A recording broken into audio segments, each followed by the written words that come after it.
The night was cold, damp, and unforgiving. Rain poured relentlessly from the dark sky, turning the ground into a slippery mess of mud and soggy leaves. Evelyn Harper tightened her scarf around her neck, pulling it closer to shield herself from the biting wind. She glanced back at her small cabin, where her 8-year-old son Tommy lay asleep on their worn-out couch. The electricity had been cut off 2 days ago because she couldn't pay the bills, and now the only thing keeping them warm was the dwindling firewood pile that barely lasted through the previous night. Evelyn sighed heavily as she stepped further into the woods behind her home. Her boots sank slightly into the wet earth with every step, making an unpleasant squelching sound. She carried a flashlight in one hand and a broken tree branch in the other, using it to prod through the underbrush for dry sticks or fallen branches. It wasn't much, but it would have to do until she could figure out how to fix things. Life hadn't been kind to Evelyn since her husband passed away 3 years earlier, leaving her alone to raise Tommy while juggling multiple jobs just to keep food on the table. As she ventured deeper into the forest, the storm intensified. Lightning streaked across the sky, followed by thunder so loud it seemed to shake the very trees. The rain came down harder, soaking her clothes and weighing her down. But Evelyn pressed on. Giving up wasn't an option, not when Tommy relied on her. Suddenly, amidst the cacophony of raindrops hitting leaves and distant thunderclaps, Evelyn heard something strange, a faint, muffled noise. At first, she thought it might be her imagination, playing tricks on her tired mind. Perhaps it was the wind rustling through the trees or some nocturnal animal scurrying about, but then it came again, louder this time. A weak cry, almost like someone calling for help. Her heart skipped a beat. Who could possibly be out here in such weather? Cautiously, she moved toward the source of the sound, her flashlight beam cutting through the darkness. The cries grew clearer as she approached a small clearing. They were desperate, pleading, definitely human. Evelyn's pulse quickened. "Hello," she called out, her voice trembling. "Is someone there?" There was no response, only the same faint cries. Following the sound, she stumbled upon a patch of disturbed soil near the base of a large oak tree. Something about it looked unnatural, as though the ground had been recently dug up and hastily covered again. A chill ran down her spine. What if someone was trapped beneath the earth? Without hesitation, Evelyn dropped to her knees and began clawing at the wet dirt with her bare hands. The soil was loose and muddy, sticking to her fingers and nails, but she didn't care. Each scoop brought her closer to uncovering whatever, or whoever, was buried below. After several minutes of frantic digging, her makeshift tool hit something solid. She froze, her breath catching in her throat. It was wood, a crude makeshift coffin. Panic surged through her veins, but she forced herself to focus. Using the branch, she pried open the lid, revealing what lay inside. At first glance, all she saw was dirt-streaked fabric and pale skin. Then slowly the figure stirred. It was a man, his face gaunt and ghostly white, his eyes half closed but alive with fear and confusion. His lips moved weakly, forming words Evelyn couldn't quite make out over the roaring storm. "Hold on," she whispered, tears streaming down her face despite the rain. "I've got you." Summoning every ounce of strength she had left, Evelyn reached into the shallow grave and pulled the man free. He was heavier than she expected, and dragging him out of the hole took nearly all her energy. Once he was finally on solid ground, she collapsed beside him, gasping for air. The man coughed violently, spitting out dirt and water as he struggled to breathe. Evelyn gently turned him onto his side, patting his back to help clear his lungs. When he finally opened his eyes fully, Evelyn found herself staring into a pair of piercing blue irises that seemed oddly familiar. His features were sharp and refined, even beneath layers of grime and exhaustion. This wasn't just any man. He was someone important, or at least, he used to be. His tailored suit, though torn and filthy, hinted at wealth and status. "Thank you," he rasped, his voice barely audible. "You saved my life." Evelyn shook her head, still trying to catch her breath. "Don't thank me yet. We need to get you somewhere safe." She helped him sit up, noticing how unsteady he was. Whatever ordeal he'd endured had left him physically drained. As they leaned against the tree for support, the man tried to speak again, his lips moving feebly. Evelyn leaned closer, straining to hear over the storm. They'll come, after me, he murmured. And anyone who helps me. His warning sent a shiver down Evelyn's spine. Who was this man? And why had someone gone to such lengths to bury him alive? Despite her fears, she knew she couldn't leave him here. Not after everything she'd risked to save him. With great effort, Evelyn managed to drape one of his arms over her shoulder and hoist him to his feet. Together they staggered back toward her cabin, each step feeling heavier than the last.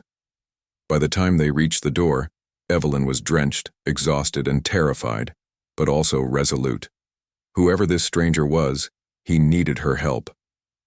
And, for reasons she couldn't yet explain, she felt compelled to give it.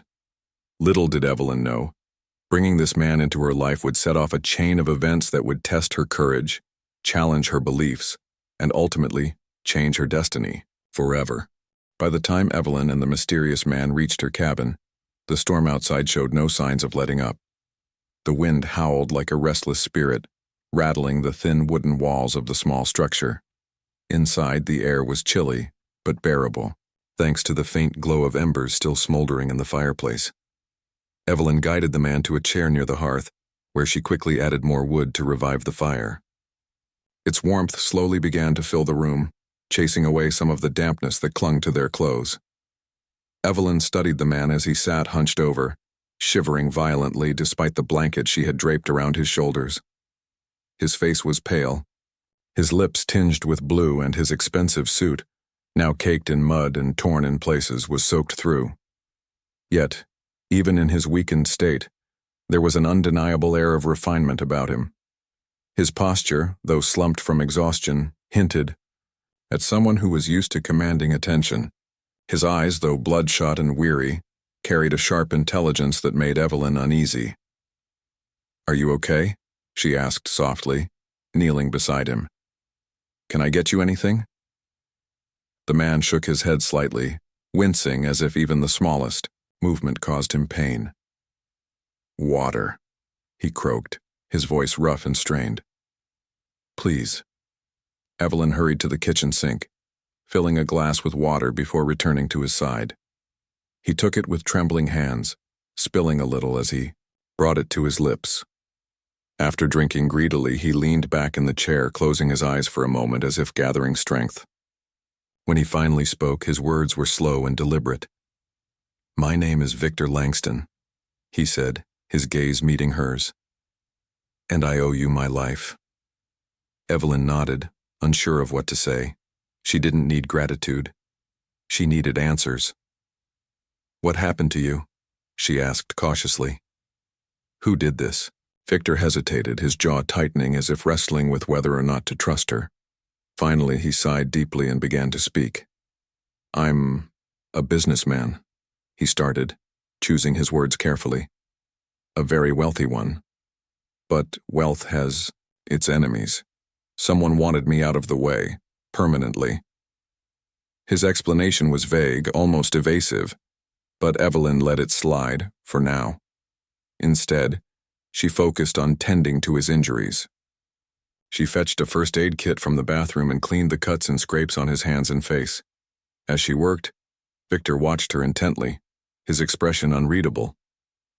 "You're kind to help me," he said after a long pause. "Most people wouldn't have bothered." Evelyn shrugged, dabbing antiseptic onto a particularly deep gash on his forehead. "I couldn't just leave you there."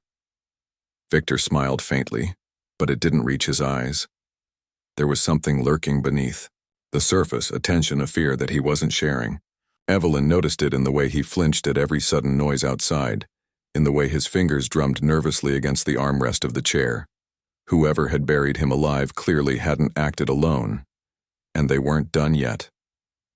As the night wore on, Victor grew quieter, retreating into himself.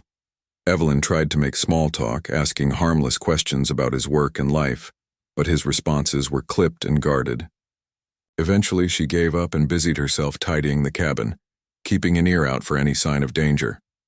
It wasn't until hours later, when Victor thought she was asleep, that he let his guard down.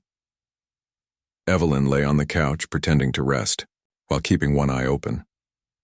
Across the room, Victor sat by the dying fire, staring blankly into the flickering flames. His lips moved silently, forming words she couldn't hear. Then unexpectedly he muttered something under his breath, something that sent a chill running down Evelyn's spine. "Betrayal," he whispered hoarsely. "They'll stop at nothing." Evelyn froze, her heart pounding. Betrayal? Stop at nothing? What did he mean? Before she could muster the courage to ask, Victor suddenly stiffened as if realizing he'd spoken aloud. He glanced toward the couch, his eyes narrowing slightly as if trying to determine whether Evelyn was truly asleep. The next morning, Evelyn woke to find Victor pacing anxiously near the window. His movements were agitated, his brow furrowed in deep thought. When he noticed she was awake, he stopped abruptly and turned to face her. "We need to talk," he said, his tone grave. "There are things you should know." Evelyn nodded, sitting up and rubbing the sleep from her eyes. "Okay. Tell me." Victor hesitated, glancing toward the door as if expecting someone to burst in at any moment. "You deserve the truth," he began. "But it's complicated and dangerous." He took a deep breath, visibly steeling himself. "I'm not just any businessman. My family owns one of the largest corporations in the country. We're wealthy, influential, but also hated by many. Some resent us for our success, others envy what we have. And then there are those within my own family who want to take everything for themselves." Evelyn listened intently, her stomach twisting with unease. This wasn't just about money or power, it was personal. Deadly personal. "A few weeks ago," Victor continued, "I discovered something. A secret. One that could destroy my entire family if it got out. Someone close to me found out I knew and decided I couldn't be allowed to live. They staged my kidnapping, took what they could, and left me to die in that box." His voice cracked, and for the first time, Evelyn saw vulnerability in him. Tears welled in his eyes as he looked at her. "I don't know who betrayed me, or who else might be involved. All I know is that they won't stop until I'm dead." The weight of his confession hung heavy in the air. Evelyn felt a surge of sympathy for him, but also a growing sense of dread. By helping Victor, she had unknowingly put herself, and Tommy, in harm's way. If his enemies discovered he was alive, they wouldn't hesitate to come after them too. "What happens now?" she asked quietly, dreading the answer. Victor's expression hardened. "We stay hidden, for now, but eventually I'll need your help to expose the truth. Until then..." He trailed off, his gaze drifting toward the window again. Outside, the storm had passed, leaving behind an eerie stillness. Neither of them spoke for a long moment. The silence was deafening, filled with unspoken fears and unanswered questions. Evelyn realized that saving Victor hadn't been the end of her troubles. It was only the beginning. Over the next few days, Evelyn and Victor settled into an uneasy routine. The small cabin, once a quiet refuge for Evelyn and her son Tommy, now felt like a fortress under siege. Every creak of the floorboards, every rustle of leaves outside, sent a jolt of paranoia through them both. Victor spent most of his time by the window, scanning the tree line for any sign of movement. His eyes darted constantly, as though he expected danger to leap out at any moment. Evelyn tried to keep busy, cooking simple meals, tending to the fire, and checking on Tommy, who remained blissfully unaware of the tension hanging over their home. Despite Victor's gratitude for being saved, Evelyn couldn't shake the feeling that he was holding something back. He spoke in riddles when asked about his family or the people who had buried him alive. His answers were always vague, just enough to satisfy her curiosity, but not enough to reveal the full truth. It frustrated Evelyn, but she reminded herself that this wasn't her world. She was just a single mother trying to survive, thrust into a situation far beyond anything she'd ever imagined. One evening, after putting Tommy to bed, Evelyn joined Victor by the fireplace. They sat in silence for a while, the crackling flames, casting flickering shadows across the room. Finally, unable to bear the weight of unanswered questions any longer, Evelyn turned to him. "Victor," she began hesitantly, "you said your family betrayed you. But you haven't told me everything, have you?" Victor stiffened, his gaze fixed on the fire. For a moment, Evelyn thought he might ignore her question altogether. Then, with a heavy sigh, he leaned forward, resting his elbows on his knees. "You're right," he admitted quietly. "I haven't told you everything, and I'm sorry for that. But some truths are harder to share than others." Evelyn waited patiently, sensing that he was finally ready to open up. Victor ran a hand through his disheveled hair, his expression pained. "My family's wealth didn't come from honest work," he confessed. "For generations we've been involved in illegal activities, money laundering, smuggling, even worse things. My grandfather built the empire on lies and blood, and my father expanded it. By the time I came along, I had no choice but to follow in their footsteps, or so I thought." He paused, swallowing hard. "But then I found something, a ledger, detailing decades of corruption. Names, transactions, crimes that could bring down not only my family but also powerful people connected to us. When I confronted my uncle, the current head of the family, he accused me of betrayal. That's when they attacked me, took what they could, and left me to die." Evelyn listened in stunned silence. This wasn't just a story of greed or jealousy. It was a tale of systemic evil, spanning years and implicating countless individuals. The sheer scale of it overwhelmed her. "And now?" she asked softly. "What happens if they find you? Or if they find me?" Victor's jaw tightened. "If they find me, they'll kill me. And if they think you know too much?" He trailed off, unwilling to finish the sentence. Instead, he reached into the pocket of his coat and pulled out a small worn notebook. "This is why I'm still alive," he said, handing it to her. "The ledger, proof of everything." Evelyn stared at the notebook, unsure whether to take it. Holding such damning evidence felt like carrying a ticking bomb, yet she understood its importance. If Victor truly wanted justice, this was their only weapon. Before she could respond, Victor leaned closer, his voice dropping to a whisper. "There's something else I need to tell you, something I've never told anyone." His tone sent a chill down Evelyn's spine. She nodded, urging him to continue. "When I was younger," he began, his voice trembling, "I made mistakes, terrible ones. I helped cover up crimes, destroyed evidence, ruined lives. I convinced myself it was for the good of the family, but deep down I knew better. One of those crimes, it involved someone close to me, someone innocent." Tears welled in his eyes as he spoke. "Her name was Claire. She was my cousin. We were raised together, practically siblings. But when she started asking questions about our family's dealings, they silenced her, permanently, and I stood by and let it happen." Evelyn's heart ached for him. The guilt he carried was palpable, eating away at him like a cancer. She reached out instinctively, placing a hand on his arm. "You can't change the past," she said gently. "But maybe you can make things right now." Victor looked at her, his eyes filled with a mixture of hope and despair. "That's why I need your help," he whispered. "To expose the truth, to stop them before they hurt anyone else." Just as Evelyn opened her mouth to reply, a loud knock echoed through the cabin. Both of them froze, their eyes locking in panic. The sound came again, louder this time, followed by a voice calling out, "Hello? Is anyone there?" Evelyn's mind raced. Who could it be? A neighbor? A passerby? Or someone far more dangerous? She glanced at Victor, silently pleading for guidance. He shook his head slightly, mouthing the words, "Don't answer." Another knock, more insistent this time. Then, without warning, the door burst open, flooding the cabin with cold air. Standing in the doorway was a man dressed in a dark suit, his face obscured by shadows. Behind him loomed two others, their expressions unreadable. "We've been looking for you, Mr. Langston," the man said, stepping inside. His voice was calm but laced with menace.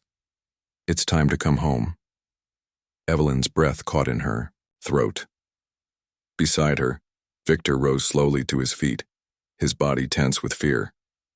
"I'm not going anywhere with you," he said firmly, though his voice betrayed a hint of desperation. The man smirked. "Oh, I think you will. Unless you want your new friend here to suffer the consequences." Evelyn's stomach churned as the intruder's gazes shifted to her. She realized then that saving Victor hadn't just put her in danger, it had sealed her fate alongside his.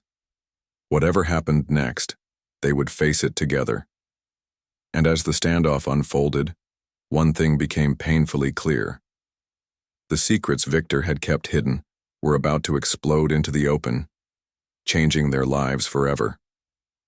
The cabin felt smaller than ever as the three men stepped inside, their presence suffocating. Evelyn's heart pounded in her chest, each beat louder than the last. She glanced at Victor, who stood frozen, his face pale but resolute. The man, in the dark suit, the leader of the group, smirked again, clearly enjoying the fear he had instilled in them. "Mr. Langston," the man said smoothly, his voice dripping with mockery, "you've caused quite a bit of trouble for us. Did you really think hiding out here would solve your problems?" Victor clenched his fists, his jaw tightening.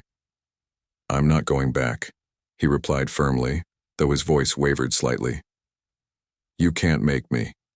The man chuckled, shaking his head. "Oh, Victor. Always so stubborn. But let's be honest. You're not exactly in a position to negotiate." His gaze shifted to Evelyn, and his smile turned colder. "And neither is she." Evelyn swallowed hard, forcing herself to stay calm despite the terror coursing through her veins. These men weren't just dangerous, they were ruthless. They wouldn't hesitate to hurt her or Tommy if it meant getting what they wanted. She glanced toward the hallway where Tommy slept, praying he wouldn't wake up and wander into the living room. "What do you want?" Evelyn asked, her voice steadier than she expected. She needed to buy time, to think of a way out of this nightmare. The man raised an eyebrow, amused by her audacity. "What we want is simple. Mr. Langston comes with us and no one gets hurt. Refuse and—" He trailed off, letting the threat hang in the air like smoke. Victor took a step forward, positioning himself between Evelyn and the intruders. "Leave her out of this," he growled. "She has nothing to do with my family's mess." The man tilted his head, feigning sympathy. "That's where you're wrong, Victor. Anyone who helps you becomes part of the problem.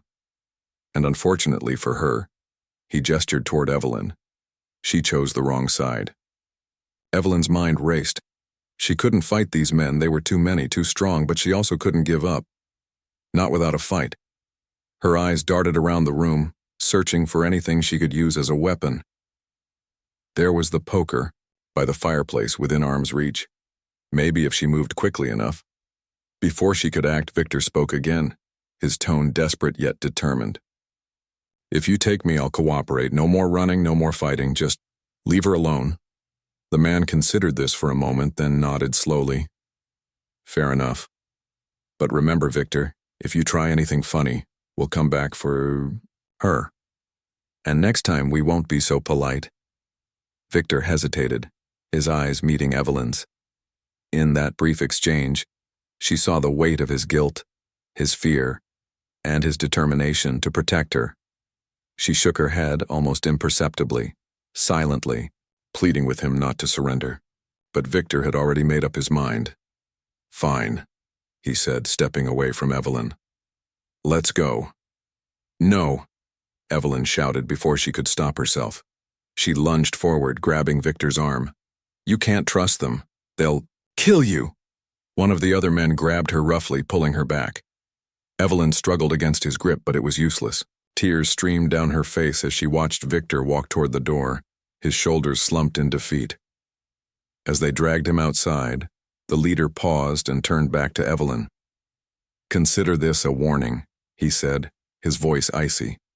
"Stay out of our way or you'll regret it." Then just like that, they were gone. The cabin fell silent except for the sound of Evelyn's ragged breathing. She collapsed onto the floor, her legs giving out beneath her. Her mind raced with questions. Where were they taking Victor? What would they do to him? And how could she possibly save him? Hours passed, though it felt like days. Evelyn sat by the window, staring into the darkness, hoping against hope that Victor would return. Tommy woke up at some point, confused and frightened by the empty house. Evelyn hugged him tightly, assuring him everything would be okay, even though she wasn't sure she believed it herself. Finally, just as dawn began to break, a plan started forming in Evelyn's mind. She couldn't sit idly by while Victor faced whatever horrors awaited him. If she wanted to help him, she needed to act, and fast. First, she retrieved the ledger Victor had given her earlier. Flipping through its pages, she realized just how much damage it could do if used properly. Names, dates, transactions. It was all there. Damning evidence of crimes spanning decades. This was their only leverage, and she had to use it wisely. Next, she thought about who might be able to help.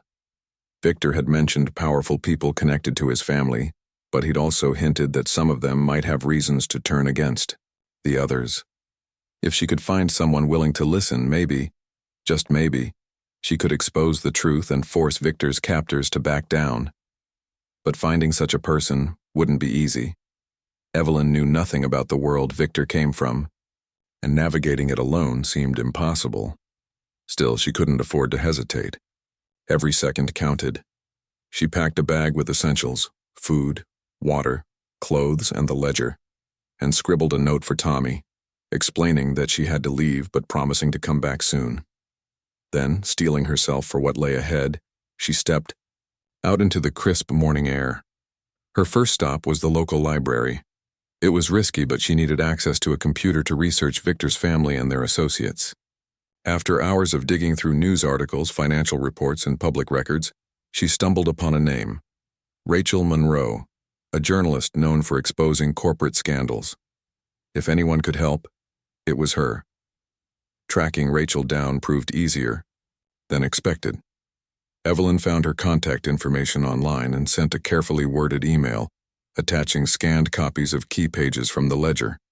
She explained the situation briefly, emphasizing the urgency of the matter. By evening, Rachel responded.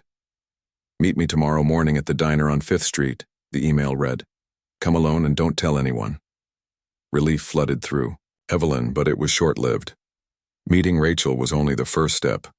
Convincing her to take on one of the most powerful families in the country wouldn't be easy. And even if Rachel agreed to help, there was no guarantee they could stop Victor's captors in time. That night, Evelyn barely slept. Images of Victor haunted her dreams, his face pale and terrified, his voice whispering those 3 chilling words: "You're not safe." She woke repeatedly, drenched in sweat, her heart pounding.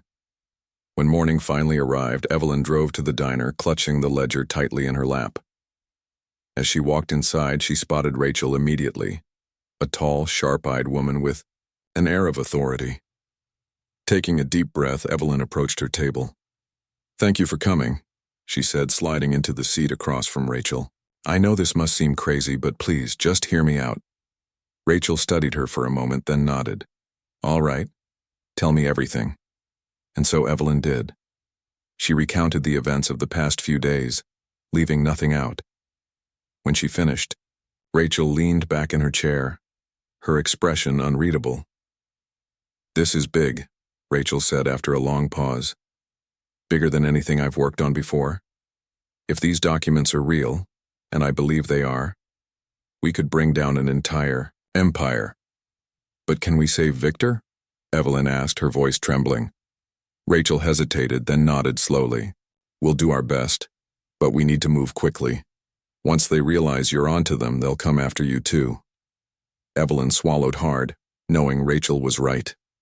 From this point forward, every decision she made could mean life or death, for herself, for Victor, and for Tommy. Yet despite the fear gnawing at her insides, she felt a flicker of hope.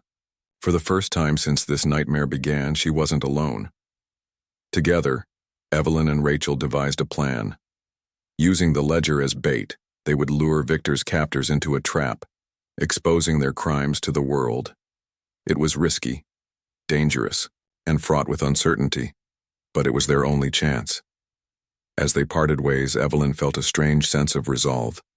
She had entered this ordeal as a single mother struggling to survive, but now she was something more, a fighter, determined to protect the people she cared about. Little did she know, the hardest battles were yet to come. The plan was set, but Evelyn's nerves were frayed. Every step felt like walking on thin ice, each decision carrying the weight of life or death. Rachel had arranged a meeting with one of Victor's relatives, a distant cousin named Marcus Langston, who had long harbored resentment toward the family's corrupt leadership. According to Rachel, Marcus might be willing to turn against his own blood if it meant dismantling the empire that had ruined countless lives. But trusting him came with risks. Evelyn knew Marcus could easily betray them, handing her over to Victor's captors in exchange for immunity or power. Still, they had no other options. Time was running out. Evelyn met Marcus at an abandoned warehouse on the outskirts of town, as per Rachel's instructions. The location was chosen for its isolation. No witnesses, no interruptions. As she approached the building, her hands trembled on the steering wheel. She carried the ledger in a plain brown envelope tucked under her arm, its contents their only bargaining chip. Tommy was safe with a trusted neighbor, and Rachel waited nearby in case things went wrong. Evelyn reminded herself why she was doing this: for Victor, for justice, and for the hope of a better future. Inside the warehouse, the air smelled of rust and decay. Dim light filtered through cracked windows, casting long shadows across the dusty floor. Marcus stood near the center of the room, his arms crossed and his expression unreadable. He looked nothing like Victor. Where Victor carried himself with quiet refinement, Marcus exuded raw aggression, his broad frame and piercing eyes making him seem larger than life. "You're brave showing up here," he said, his voice low and gravelly. Or maybe just stupid. Evelyn straightened her posture, refusing to let fear show. "I'm not afraid of you," she replied firmly. "And I know you're not afraid of your family either. Otherwise you wouldn't have agreed to meet me." Marcus smirked, though there was a flicker of curiosity in his gaze. "You've got guts, I'll give you that. What makes you think I care about whatever dirt you've dug up?" Evelyn held up the envelope. "Because this isn't just dirt. This is proof of everything, the crimes, the corruption, the people who've been hurt. It's enough to bury your whole family, including whoever's holding Victor right now." Marcus took a step closer, his demeanor shifting slightly. "Let's say I believe you. Why should I help you?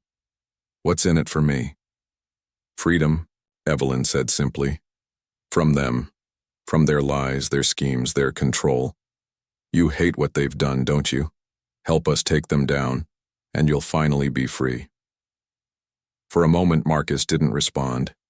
He stared at her, his jaw working as he weighed his options. Finally, he nodded. "All right, show me what you've got." Evelyn handed over the envelope, watching closely as Marcus flipped through the pages. His eyes widened as he absorbed the information, his face darkening with anger. This changes everything," he muttered, more to himself than to her. "They really are monsters." "They are," Evelyn agreed, "but we can stop them if we work together." Marcus looked up, his expression hardening. "Fine, here's what we're going to do." The plan unfolded rapidly. With Marcus's insider knowledge, they tracked Victor to an old industrial complex on the edge of the city. His captors, led by Victor's ruthless uncle, Charles Langston, had been using the facility as a temporary hideout while they decided what to do with him. Armed with the ledger and a recording device provided by Rachel, Evelyn and Marcus prepared for a confrontation that would determine all their fates. As night fell, they crept into the complex, sticking to the shadows. Evelyn's heart raced with every creak of metal and distant echo of voices. They found Victor in a dimly lit room, tied to a chair and looking worse than ever. His face was bruised, his clothes torn, but his eyes still burned with defiance when he saw Evelyn. "Evelyn," he whispered hoarsely, "what are you doing here?" Saving you, she replied, cutting the ropes binding his wrists. Again. Before Victor could protest further, Marcus stepped forward, holding up the ledger. We've got something they'll want even more than you, he said grimly. Time to end this. Together, they confronted Charles and his men in the main hall of the complex. When Evelyn revealed the ledger and threatened to expose its contents to the authorities and the media, Charles's smug confidence faltered. For the first time, Evelyn saw fear in his eyes. You wouldn't dare, Charles spat, though his voice lacked conviction. Do you have any idea what you're messing with? I know exactly what I'm dealing with, Evelyn shot back, her voice steady despite the adrenaline coursing through her veins. And unless you let Victor go and leave us alone, the world will see every dirty secret your family has tried to hide. Charles hesitated, glancing at his henchmen, who shifted uncomfortably. Clearly, they hadn't anticipated this turn of events. Sensing weakness, Marcus stepped forward, adding his own threat. If anything happens to them, I'll make sure the police find out about your little operation here. Trust me, Uncle, you don't want that kind of attention. For several tense moments, no one moved. Then with a snarl of frustration, Charles signaled for his men to stand down. Take them and get out, he growled. But mark my words, this isn't over. Evelyn didn't wait for him to change his mind. Grabbing Victor's arm, she helped him to his feet and guided him toward the exit. Marcus stayed behind to ensure Charles didn't renege on the deal, promising to meet them later. Outside, the cool night air felt like freedom. Evelyn supported Victor as they stumbled away from the complex, their footsteps echoing in the silence. Neither spoke until they reached the safety of Evelyn's car. Thank you, Victor murmured, his voice thick with emotion. You risked everything for me. Evelyn shook her head, tears welling in her eyes. No, she corrected gently. We did this together. You gave me the courage to fight back, and I gave you a reason to keep fighting. That's what matters. Victor smiled faintly, reaching out to squeeze her hand. You've changed me, Evelyn, in ways I never thought possible. As dawn broke over the horizon, painting the sky in hues of gold and pink, Evelyn realized something profound. Saving Victor hadn't just saved his life. It had awakened a strength within her that she never knew existed. Together, they had faced unimaginable danger and emerged stronger for it. Though the road ahead would be difficult, filled with rebuilding and healing, Evelyn knew one thing for certain. She wasn't the same woman who had ventured into the woods that stormy night. And neither was Victor.